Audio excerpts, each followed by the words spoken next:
Okay, everyone. Here are the new batch of monsters.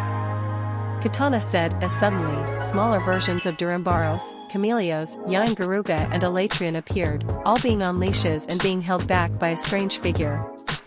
It was a Xenogre, but noticeably different in appearance.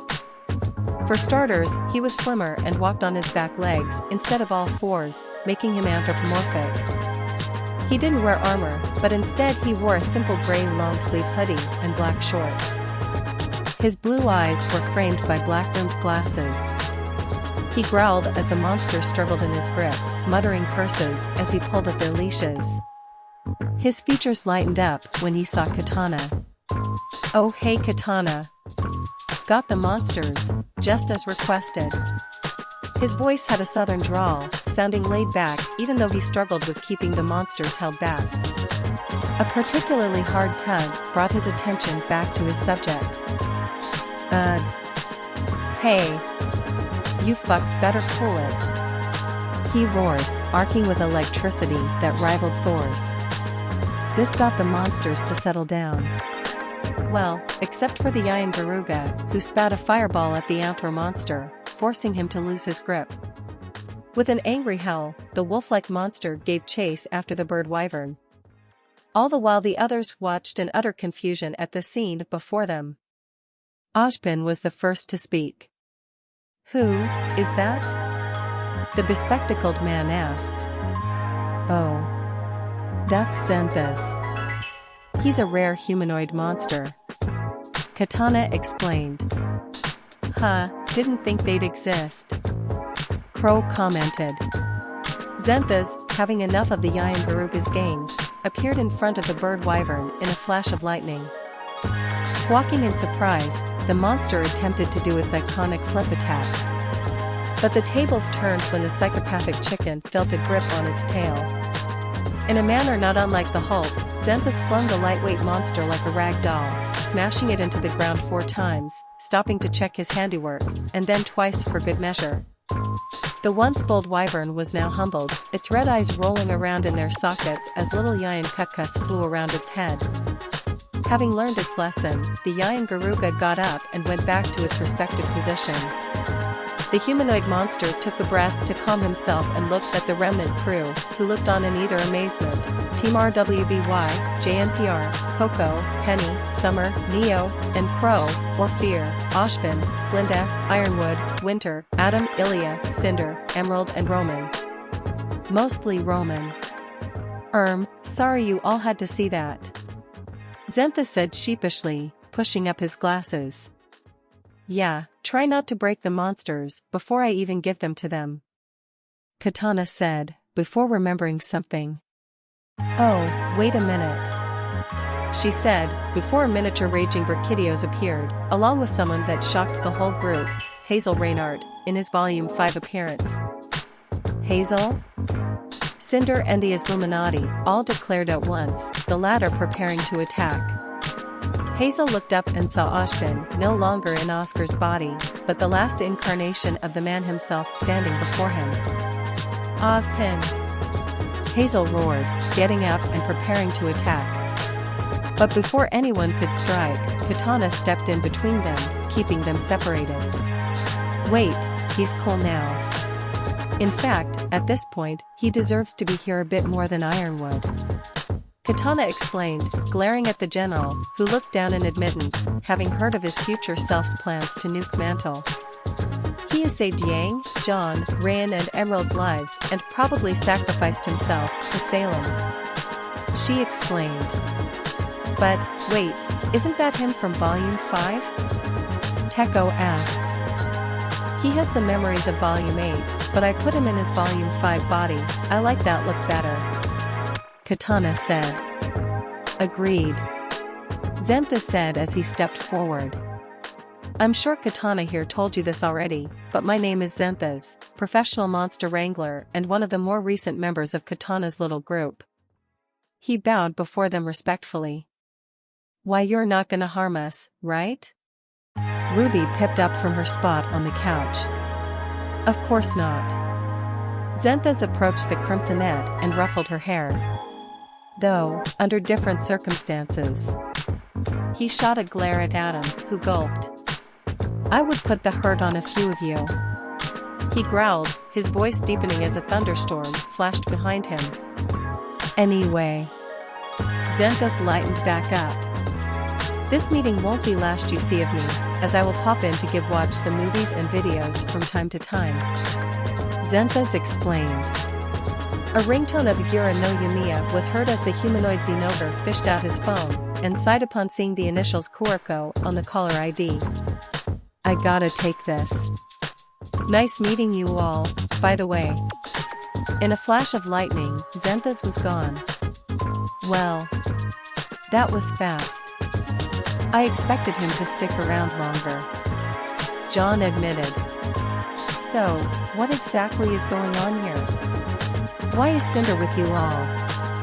And what are these creatures? Hazel asked. I'll explain everything. Brace yourself, big guy, because that pain semblance of yours is about to work overtime. Katana warned before putting the monster videos and MCU movies up to the Avengers into his head. He roared and held his head and dropped to his hands and knees as all the memories flooded into him at once. Sorry to do this to you, but you did kind of deserve it for the years you did work with Salem and all those huntsmen and huntresses you and Tyrion killed. She told him. He finally seemed to be recovering and got to one knee. And this one's for the little girl who you left without a mother, she said, flooding the rest of the movies up to Civil War into his head. So, those movies were meant to inspire the children to be better, build better weapons and learn new fighting styles and teach lessons to Cinder and the adults. Hazel stated. Exactly. Katana confirmed.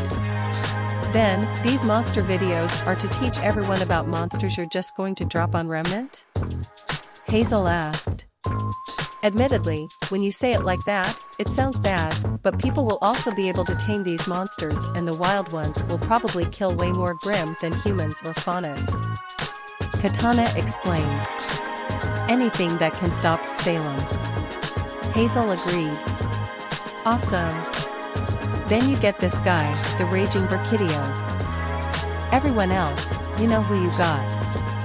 Katana said, letting the others get to their monsters. Oh ho ho, yeah. This is what I'm talking about. Roman said, giddily. Stepping up to the Yian Garuga. Hey, there. Wow, aren't you a pretty birdie? He asked, reaching out to the bird wyvern.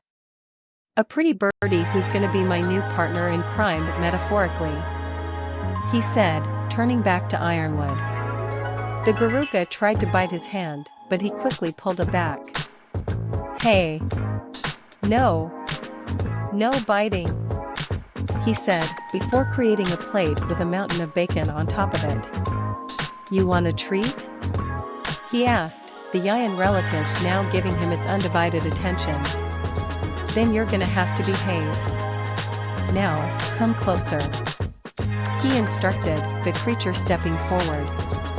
Roman then placed a hand upon its beak and began rubbing, before moving to the side of the creature's head and scratching it, moving up and scratching behind its ear, which it clearly liked, as it began raising and trying to itch with one foot like a dog. That's a good girl. Here you go. He said, offering her the plate of bacon, which she happily dug into. There you go, that's my Gloria. Roman said, running his hand down her back, carefully avoiding the spikes. Gloria? Neo asked. One. What? It's an awesome name. It comes from the Gloriosa genus of flowers, as they are also known as fire lilies, flame lilies. Every part of the plant in this genus of flower is also poisonous, a perfect complement of fire and poison for a poisonous, crafty bird wyvern that breathes fire. He said knowledgeably, Gloria cawing in delight, approving of the name. Camelio seemed to take an instant interest in Ilia walking right up to her and lowering its head, tilted so that its eye on that side of the head was looking right at her. Hey, there, girl. That's right, I'm just like you.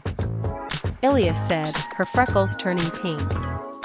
Chameleos reared on its hind legs in excitement at this, before pressing the top of its head into Ilia's torso, too, quickly lifting its head back up normally and now holding Ilia on its head. Blake giggled at this. I think she likes you, Ilia. So, what will you name her? She asked. I think I like Spectre. You know, like a ghost? Because she can disappear and reappear out of thin air. Ilia explained. The Durambaros charged at Adam, but he simply sidestepped it. You're powerful, but you're also predictable. An skilled opponent would be able to get through your offense. And no matter how strong your hide is, someone will always be able to get through it. But with me here, I'll stop them from getting past your fences. We'll make each other stronger. And we'll do right by each other and by the Faunus, Alexandrus. He declared, walking up the brute wyvern, holding out a bowl of large mushrooms. The Durambaros tilted its head in curiosity for a moment, but then happily ate the mushrooms. Alexandrus? Winter, of all people, asked. Yes. It means defender of mankind, but I'm changing it to defender of fauna-skinned. He explained. That is a worthy name. Very noble. Ironwood agreed. Hazel and his Brocky began sparring, throwing powerful punches that, even with the addition of the slime mold and Hazel's dust he injected into himself, neither was getting anywhere. It eventually turned into an Aura versus Muda match, before finally, both of them managed to deliver a haymaker to the other's face, knocking each other down. After a few moments, they both got up. Not bad at all. We've both got an opportunity here to be better than we were before. Let's work together to make the most of it, Chance. He told the creature. Chance? Ashpin asked. Yes. I've been given a second chance and now I'm giving you all a second chance. And he'll be the second chance for countless kids out there. Together, we'll do what we can to help make sure there are no more Gretchens. Hazel explained. Ashpin smiled at this. This may come across wrong, but I'm proud of you, Hazel. It takes a man better than I am to let go of his anger, admit he is wrong and strive to better himself. Ashpin told him. The Elatrian simply observed the group from a distance, before turning away, not wanting to engage, before she felt a hand on her right shoulder. Hey, there, how's the pretty girl doing? Don't you want to join the fun? Summer asked sweetly.